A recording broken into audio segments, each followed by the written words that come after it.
नमस्कार, मेरा नाम आनंद है और आप देख रहे हैं सारांश दर्शन। फिलहाल हमारे साथ मौजूद हैं विश्व के दूसरे लाफिंग बुद्धा कहे जाने वाले नागेश्वर दास जी।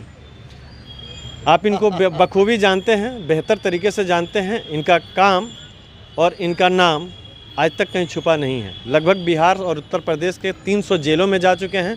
कैदियों को हंसाया इन्होंने। वैसी जगहों पर जा कर के लोगों को हंसाने का काम इन्होंने किया है जहाँ पे हंसी की कल्पना भी नहीं की जा सकती है। जेलों में जाकर के कैदियों की कार्यशैली को देखा इन्होंने, उनकी दिनचर्या को देखा और उनकी मानसिकता को बहुत अच्छे तरीके से पढ़ा है इन्होंने। तो आज हमारे साथ नागेश्वर दास जी हैं। इनसे हम जानने का प्रयास करेंगे कि आखिर कैदी पहले कैदी नहीं होता है, जन्म से कोई अपराध नहीं करता है। बिल्कुल। कुछ समय बीतने के बाद स्थितियां और परिस्थितियां उसके साथ होती हैं, नहीं होती हैं, या किन परिस्थितियों में एक साधारण मानव अपराधी बन जाता है और बाद में चल कर के कैदी बन जाता है। सबसे पहले आपका स्वागत है। बहुत बहुत धन्यवाद सारांश दर्शन और इसके सभी दर्शकों को। सवाल आपको भी धन्यवाद कि आपने मुझे समय दिया। बहुत बिरले ही मिल पाते हैं ये। जगह जगह पे कार्यक्रम रहता है और जगह जगह पे व्यस्तता रहती है। सबसे पहला सवाल आपसे ये कि आप लगभग बिहार और उत्तर प्रदेश के 300 जेलों में जा चुके हैं। ज़्यादा ही संख्या हो सकती है। जी। उस जेलों में जा कर के वैसे जगह पे हंसी की तो कल्पना नहीं की जा सकती है। बिल्कुल। जो लोग उसमें मिलते हैं उनके घर में भी हंसी की कल्पना नहीं की जा सकती है और उनके चेहरे पे तो बिल्कुल नहीं की जा सकती है। वहाँ पे जा कर के लोगों को आपने हंसाया। सबसे पहले उसका अनुभव बताइए। दूसरा सवाल साथ ही साथ ये कि कोई जन्म से अपराधी होता नहीं है। बिल्कुल नहीं होता। वो अपराध करके जेल में जाता है और वहाँ जा कर के आप लोगों को हंसाते हैं। जी बिल्कुल। आखिर अपराधी बन कैसे जाता है? एक साधारण आदमी जो है वह अपराध की श्रेणी में उसकी गिनती कैसे होने लगती है? अपराधी बनाने का कार्य अगर सही कहा जाए तो ये समाज के सभ्य लोगों का काम है। वो कैसे? सभ्य लोग कैसे अपराधी बनाएंगे? हो सकता है कि बहुत लोगों को बुरा लग जाए। एक गाना आप सुने होंगे, मुजरिम न कहना मुझे लोगो, उसका एक लाइन है, मैं था पसीना बहाने को राजी, रोजी न मुझको मिली, मैंने शराफत से जब जी न चाहा, ठोकर पे ठोकर लगी, कैसा भी हो पेट की आग है ये आग सबको बुझाना है, मुजरिम ना कहना मुझे लोगों, मुजरिम तो सारा ज़माना है, पकड़ा गया वो चोर है, जो बच गया वो सयाना है, मुजरिम ना कहना मुझे लोगों, मुजरिम तो सारा ज़माना है। तो क्या गाने के माध्यम से ही लोगों को बताना आप चाहेंगे या उसकी व्याख्या भी आप करेंगे? व्याख्या करेंगे। देखिए, जब ये समाज सही को सही नहीं कहती है और सही को जब सपोर्ट नहीं करती है तो उसको बुरे की तरफ ढकेल रही होती है, और जब बुरे को जब बुरा नहीं कहती है तो बुराई को बढ़ावा दे रही होती है। आज समाज में यही हो रहा है। जो व्यक्ति अच्छा करता है, जो व्यक्ति अच्छा बनना चाहता है, आप किसी अपराधी का अगर इतिहास खंगालेंगे तो मात्र 5% ही ऐसे होंगे कि जो भटके थे, उनको पता नहीं था अपने ऊर्जाओं को कैसे सही दिशा में हम इस्तेमाल करेंगे, तो बेचारे भटक गए थे, तो वो उस समय से अपराधी हो गए। लेकिन 95% जी, बाकी 95% को ये सभ्य समाज, तथाकथित सभ्य समाज लोगों ने इनको अपराधी बनाया है, क्योंकि जो व्यक्ति अच्छा बनना चाहता है उसको अच्छा बने नहीं देते हैं, उसका सपोर्ट नहीं करेंगे। जो लोग बेरोजगार हैं वो बेचारे क्या करेंगे? आप सिवान जिले की भूमि पर खड़े हैं जी, और आपको सिवान का इतिहास भी मालूम है। हाँ, आप सभ्य समाज को जितना दोषी ठहरा रहे हैं जी कि सभ्य समाज के वजह से, जी, तो एक दो नाम ऐसे बताएंगे जो सभ्य समाज की वजह से उसने अपराध की दुनिया अपना ली। अरे ये जो हमारी जो बातों को जो सुनेगा वो खुद समझ जाएगा कि ये सच्चाई कितनी है। वो खुद अपने गिरबान को झांक सकता है कि क्या मैं उसमें शामिल हूँ या नहीं हूँ, क्या मैं सही को सही कहता हूँ, क्या मैं गलत को गलत कहने का हिम्मत रखता हूँ। अगर नहीं रखता हूँ तो आप उसमें शामिल हैं। इसमें नाम क्या बताना है महाराज? अच्छा, आप जब जेलों में गए कैदियों को हंसाने के लिए, उस समय एक से एक बड़े से बड़े हार्डकोर क्रिमिनल से आपकी मुलाकात हुई होगी, बड़े बड़े दुर्दांत अपराधियों से मुलाकात हुई होगी। उन्होंने अपने अनुभवों को बताया होगा या कभी फ्रेंडली आपसे बात हुई होगी, जी बिल्कुल। तो वो जेल से निकलने के बाद भी मैंने देखा है कि आपको पैर छू करके लोग प्रणाम करते हैं कि बाबा आपकी वजह से हम सुधर गए, अच्छे रास्ते पे चलने लगे। जी। तो वैसे अपराधियों का अनुभव जब आपने सुना तो क्या लगा उनके अनुभवों को सुन करके कि हम किस तरीके से अपराधी बन गए?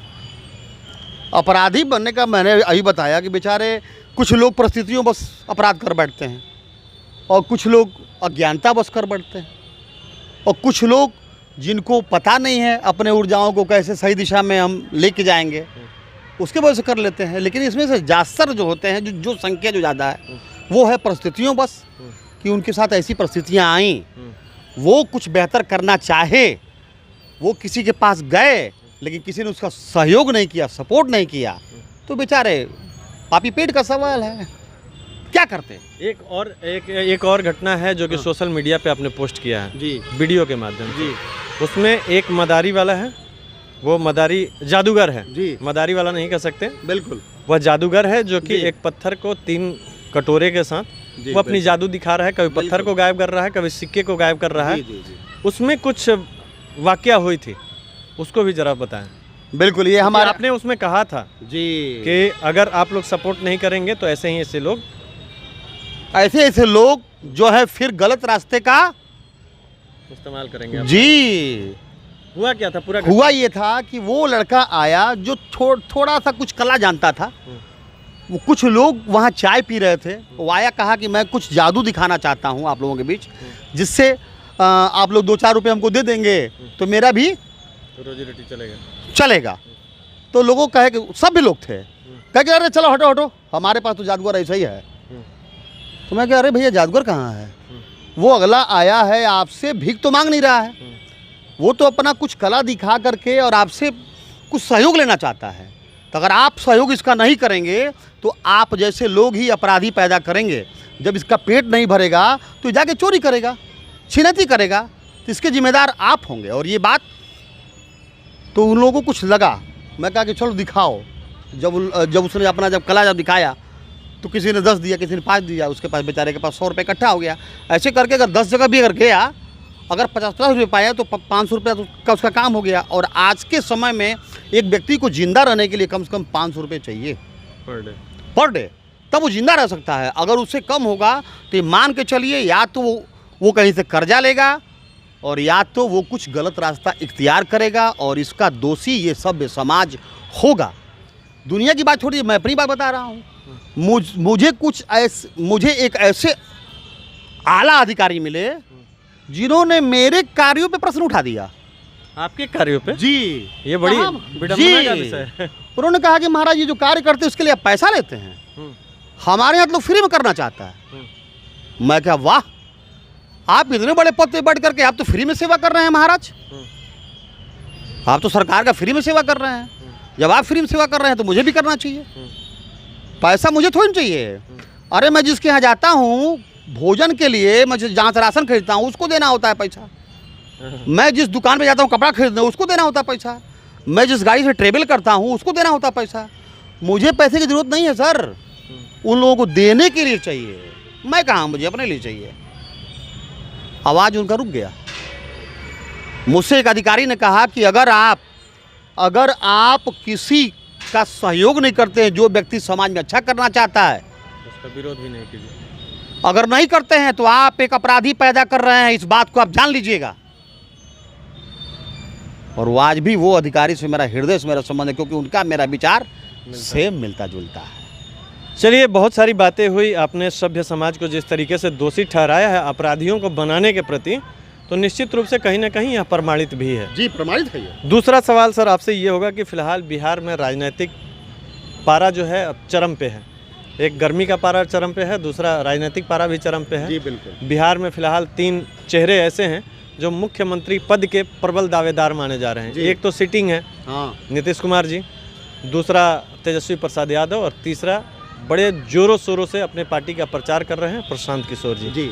इन तीनों में क्या ऐसा लगता है कि अब तो नीतीश कुमार जी लगभग 20 वर्षों से शासन में रहे, उनसे अब अपेक्षा, मैं एक पत्रकार होने के नाते भी कह रहा हूं कि अब अपेक्षा नहीं की जा सकती है, चूँकि उनका उम्र भी हो चुका है।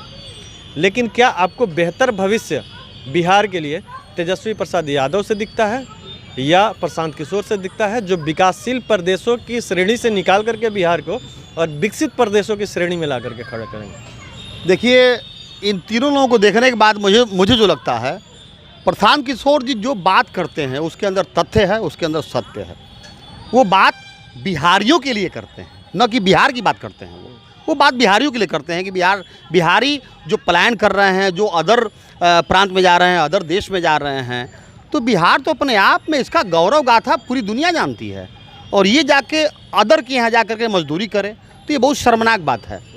तो जो प्रशांत किशोर जी बोल रहे हैं, अगर उनको सही में अगर एक बार मौका दिया जाए, मौका देना चाहिए। अगर मौका दिया जाएगा तो हो सकता है कुछ बेहतर हो जाए। अगर आपने मौका नहीं दिया तो इसके भी दोषी आप होंगे, इसके भी दोषी आप होंगे। और वो गाना हम लोग सुने थे कि छोड़ी सुन बिहार नहीं सुधरी, ये गाना को चरितार्थ करेंगे आप अगर एक बार प्रशांत किशोर को मौका नहीं देते हैं तो। क्योंकि वो जो बातें कह रहे हैं वो अपने लिए नहीं कह रहे हैं। वो जहाँ जाते हैं वो बोलते हैं मैं वोट नहीं मांगने आया हूँ। राजनीति में तो बातें बहुत सारी की जाती है। आपने देखा दिल्ली में 13 दिन की पहले सरकार बनी जी। जो कांग्रेस के खिलाफ भ्रष्टाचार के प्रति आंदोलन कर रही थी। भ्रष्टाचार को लेकर के लोकपाल लेकर के आएंगे, ये करेंगे, दिल्ली को बहुत अच्छा बना देंगे, दिल्ली को अपराध मुक्त बना देंगे, भ्रष्टाचार मुक्त बना देंगे। 10 सालों तक शासन रहा और भ्रष्टाचार में खुद लिप्त, आज उनके ऊपर केस चल रहा है। तो राजनीतिक दावे तो ऐसे किए जाते हैं, उसके लिए मैं नहीं कह सकता कि हाँ दावे नहीं किए जाए। दावे ऐसे भी हैं जो कि झारखंड से चला, माई बहन मान योजना, माई बहन मैया सम्मान योजना, इस तरीके से गोगो दीदी योजना की बातें जो है वो जेएमएम की सरकार, जब हेमंत सोरेन जी जेल गए थे उस समय चंपई सोरेन को मुख्यमंत्री बनाया गया था। इस योजना की शुरुआत चंपई सोरेन ने किया और इसकी गूंज कहाँ तक चली गई? दिल्ली तक चली गई। अब बिहार विधानसभा का चुनाव है, यहाँ पे तेजस्वी प्रसाद यादव जी का एक यह योजना है जिससे कि हर एक महिलाओं को 2500 रुपया प्रति माह दिया जाएगा माई बहन मान योजना के तहत। वहीं प्रशांत किशोर जी का कहना यह है कि 50 वर्ष से जो ज़्यादा उम्र के हैं उनको 2000 रुपये प्रति माह दिया जाएगा। वह आंकड़ा भी बता रहे हैं, कई वीडियो हमने देखा है। बता रहे हैं। नहीं, वो आंकड़ा ये बता रहे हैं कि बिहार में लगभग 6 करोड़ महिलाएं हैं जी। और 6 करोड़ महिलाओं को अगर 2500 रुपये प्रति माह आप देते हैं तो साल का आप कैलकुलेट कर लीजिए कितना हुआ, लगभग 1.5 लाख करोड़ से ज़्यादा हुआ। उतना बिहार का बजट नहीं है जी। तो क्या ये सवाल प्रशांत किशोर जी से नहीं बनता है कि बिहार में जो प्रतिशत है बुजुर्गों की 50 साल से ज़्यादा, उनको वो कहाँ से दे पाएंगे? अगर तेजस्वी प्रसाद यादव नहीं दे पाएंगे तो फिर प्रशांत किशोर जी कहाँ से दे पाएंगे 50 साल से ज़्यादा आदमियों को 2000 रुपया? उन्होंने मतलब वृद्धों की बात की है ना जी। तो उन्होंने उसका कुछ आकलन निकाला होगा, क्योंकि वो पढ़े लिखे व्यक्ति हैं, वो अंगूठा छाप तो है नहीं। उन्होंने कई सारे मुख्यमंत्री बनाए, जी उन्होंने कई सारे मुख्यमंत्री बनाए। उन्होंने कहा जाए तो उन्होंने देश का प्रधानमंत्री भी उन्होंने बनाया। उन्हें चाणक्य कहा जाता है राजनीति को उनको गुरु कहा जाता है। तो वो जो बातें कह रहे हैं उनके बातों को एक बार सुनना चाहिए, एक बार मौका देना चाहिए, इस पर ज़्यादा बहस नहीं करना चाहिए।